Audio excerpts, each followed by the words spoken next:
K overview, and then I guess we'll work.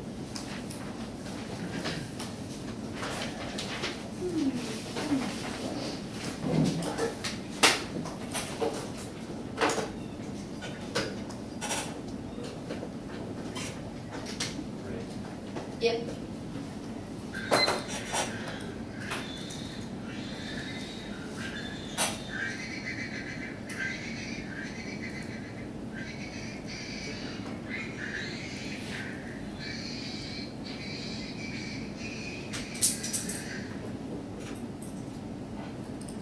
The affirmative team conceded that throughout this round, the role of the ballot was to performatively and methodologically end systems of oppression in the context of the non-human. In a world where we get this, it means you vote neg on presumption. And the fact that we have tried presenting the voices of the marginalized group throughout this round, the affirmative team has been complacent with the violence that goes on towards the non-human, and continues to present the methodology through their constant defense of the 1AC plan take. Throughout this round, they have never answered our claims that the violence against the non-human in the context of the factory farm, or the fact that the genocide against the native people of the Philippines was justified in the name of U.S. interests. The affirmative team has been very unresponsive to the violence that we've isolated in the 1NC, while we have tried our best to articulate that the way in which they've justified the 1AC plan uniquely allows for the human-non-human dichotomy to continue, that allows for the violence of the United States and of the individuals in this round to continue unquestioned.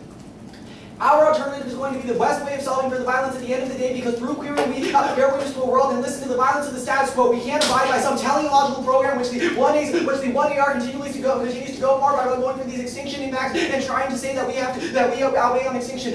We have to strive for justice no matter how impossible, unreachable, or embryonic it may be. That's going to answer there are no alt-solvency claims. We don't need a piece of evidence to tell you that the way that the audio clip has been provided, the status quo genocide is gone too far. We don't think the framing that the 1AC provided doesn't think about the violence that goes on in the grocery store, and we don't need a piece of evidence to tell you that we have to confront this disavow if we're ever going to deal with the problems. The only way that we are going to confront them is by voting negative and challenging the discourse and the discourse of complacency in the 1AC to make these claims that the method can work within the method provided by the PERM or the affirmative team can work within the system. But I'm not getting any clear explanation as to why the alternative can. If anything, the way in which the 1AR was presented, where they still justify the plan in the name of stopping extinction, it means that the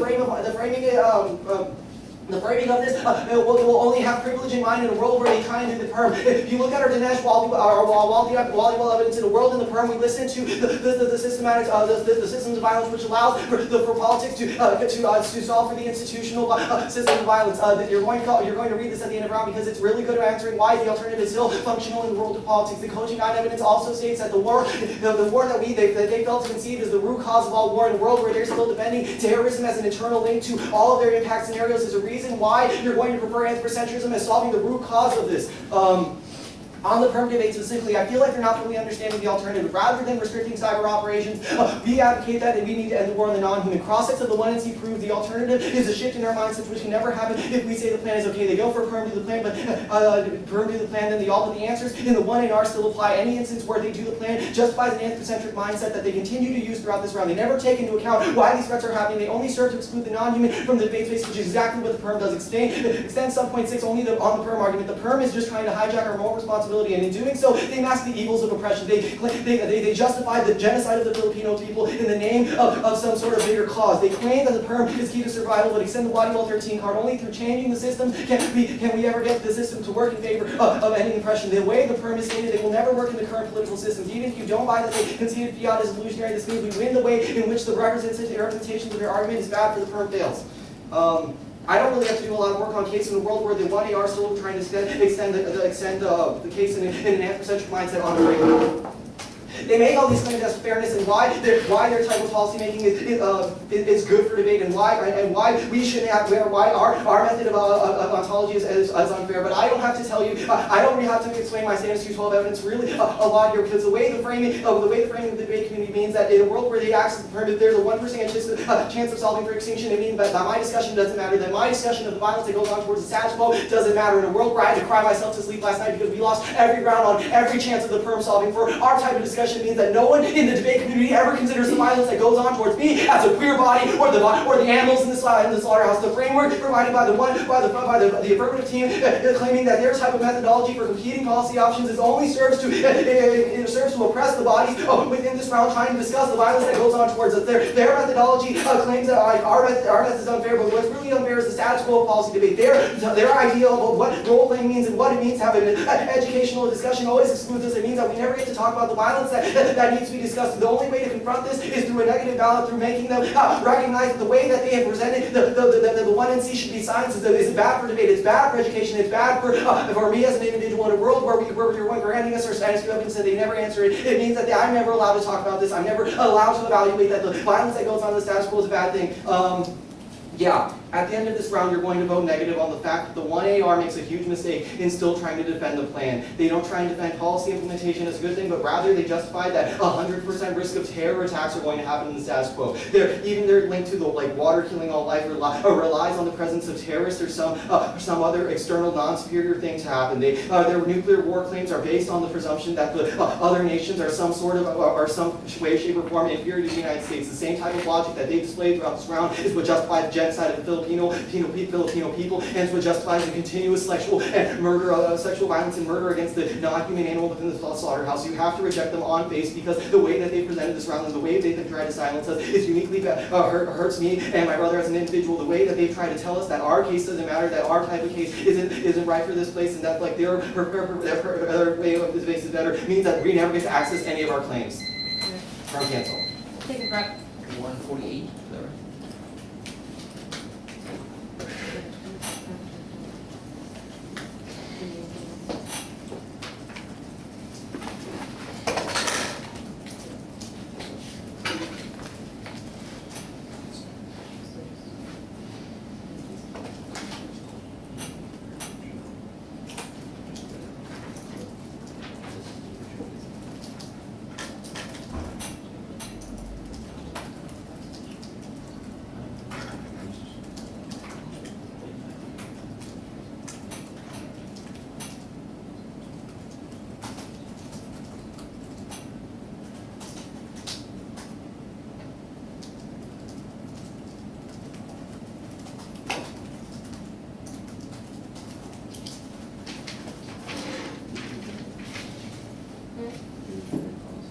Yes.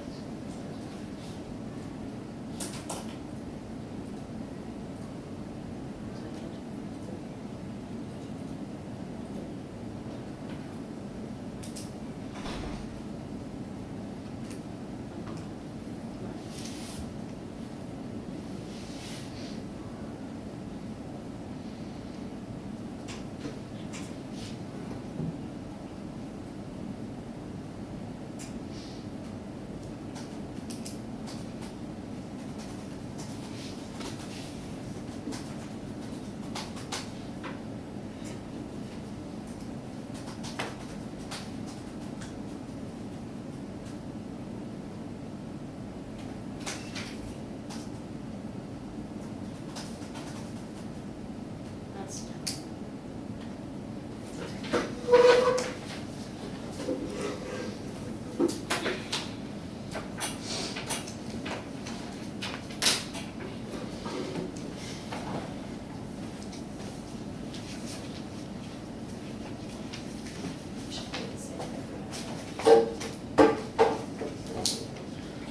Framework, K proper, and then I'm committing case overview.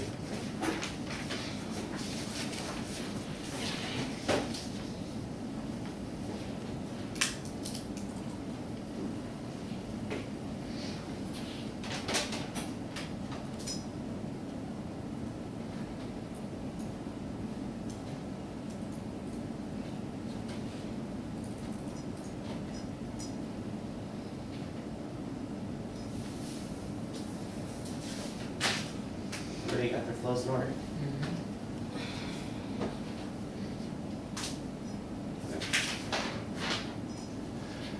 On framework, our argument point blank is that the fundamental question that the resolution poses is if a theoretical enactment of the plan text by the federal government would be better than the status quo or competitive policy option. If we ran any risk that their framework is unfair for the affirmative, then you should vote against them, not just to allow us to access our offense. Framework is a prior question. We shouldn't have to win arguments to get back to ground zero. We've got 3 independent standards, and any one of them can win us this debate. First standard is ground. Accessing our advantages is predicated upon enacting the plan through the USFG. We shouldn't be forced to write like 1ACs, that have advantages based on policy and discursive advocacies. It puts the negative ahead in every debate because it means that they get to choose how they want to evaluate the affirmative every single round. Even if we can still develop ground, it's unpredictable ground because it is always tailored to the negative and puts us behind them from the beginning of the debate because it wastes our entire 9-minute 1AC. Second standard is predictability. Our interpretation of resolve proves that the framework is based on the grammar of the resolution, and resolve expresses a desire to enact a policy through the government, not through micro-political anti-anthropocentric movements. And ignoring the grammar of the resolution justifies an infinite number of unpredictable negative frameworks. They could advocate an infinite number of rules of the ballot. They allow for a multitude of different K frameworks to proliferate. Our interpretation also best preserves negative ground because without a framework that confines the affirmative to policy action, there is no check on the infinite number of advocacies the AF could run as well. Only our framework allows access as fairness for both sides and ensures the maximum amount of clash. Lastly, our last standard is utopian fiat. This was an independent voting issue that was not answered in the entirety of this debate. This should be the easiest way out for your ballot. You should literally just sign your ballot right now. Advocacies not based within public institution action are bad for debate. Restricting the negative from running these arguments is the only way to pin down their advocacy. Without an implementation mechanism, their advocacy is inherently unstable and intangible. This allows them to continually clarify and shift their alternative to avoid our offense because there is no normal means evidence for their type of advocacy. It also allows them to run utopian mindset fiat alternatives like they're doing in this debate that there is no offense to, like fiating the population not be homophobic or to reject all of the bad parts of capitalism. Lastly is vague alt. They can't explain what the world of the alternative looks like, and they don't do any work in the block about why their alternative solves. Don't let the 2 and R make up for a bad block. They didn't answer any of our alt solvency takeouts. You should not evaluate any of the arguments that the 2 and R makes about why the alternative solves. They should have made those arguments in the block so that we could have responded to them in the 1AR. They didn't do that. It's new in the 2 and R. Don't evaluate them. They have zero alt solvency because they did not answer all of the arguments that were made in the block, and I'll get to those when I get to the K proper. Lastly, policymaking offers a middle ground. He goes on a long rant about how our framework precludes him talking about structural violence. That is not the case. If they get to make new arguments, I should get to make a new one too, and that is simply that you could have read a dissat with a structural violence impact. We couldn't have permed that. That means that you never have to deal with crying yourself to sleep because you have lost all of your neg debates because of a risk of a perm. We can't perm disads. We could have just read a politics dissad with a structural violence scenario. That means you get to talk about your structural violence and you still link to our framework. Also, extend our Bailey 4 evidence, which goes unanswered, which indicates that policy debate is actually empowering for minorities. We're going to defend that our policy education actually allows you to challenge the structural violence that is being perpetuated in the status quo. If we were in any risk that we solve any of your offense and that we're not inherently silencing you for the sake of silencing you, then we should win this debate. We're not critiquing what you're trying to talk about, we're critiquing the way you're talking about it, specifically your methodology. We're not talking about your representations, just the way that your method in this debate. Your methodology is bad, and that's why our framework is preferable.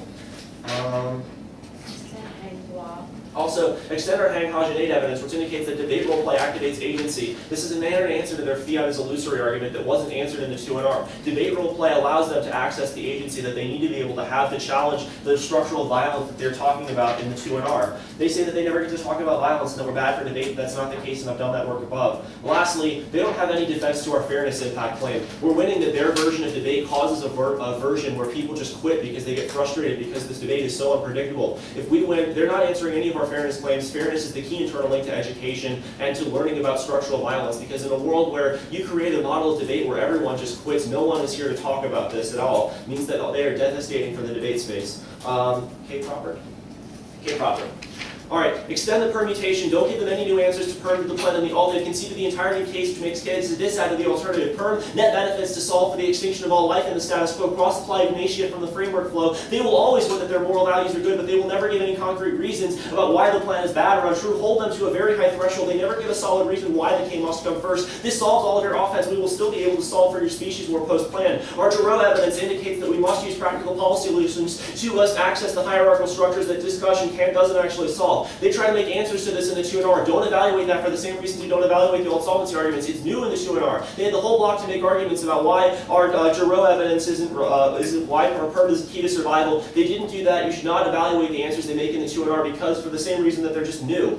Also, cross-applier Boggs evidence. We have another diss out of the alternative cross-applier Hang-Hajanate evidence. Role-playing creates agency. This is embedded as also, our Milbrath evidence goes unanswered throughout the entirety of this debate. Our Milbrath evidence is specific. It indicates that changes outside of the state, not not enacting or not interacting with the state means that all the changes that you would enact by voting for them would be temporary. Even if you let them access a mindset shift, which you shouldn't because they don't access it, it would only be temporary, and like a week from now, you would just go back to being anthropocentric, means that they can't solve. And independently, there's no reason why we link to this K, no reason why the perm solves. The only link defense that they, or the only link that they really extend in 2NR is this reps link, but they're not answering the reps don't shape reality argument that was made in 2AC and extended in the 1AR. It means there's zero reason why we link to the critique, zero reason why the perm still links, and their Kidner evidence also doesn't answer. It indicates that their focus on discourse will always be co-opted by political elites. We must focus on threats in the status quo simply because talking about issues only creates a utopian dream of perception that will never be achieved. Also extend our Cocker evidence, which indicates that rep doesn't shape reality, and reality is rigid and words are not correlated. Proves no link because discussion doesn't change action.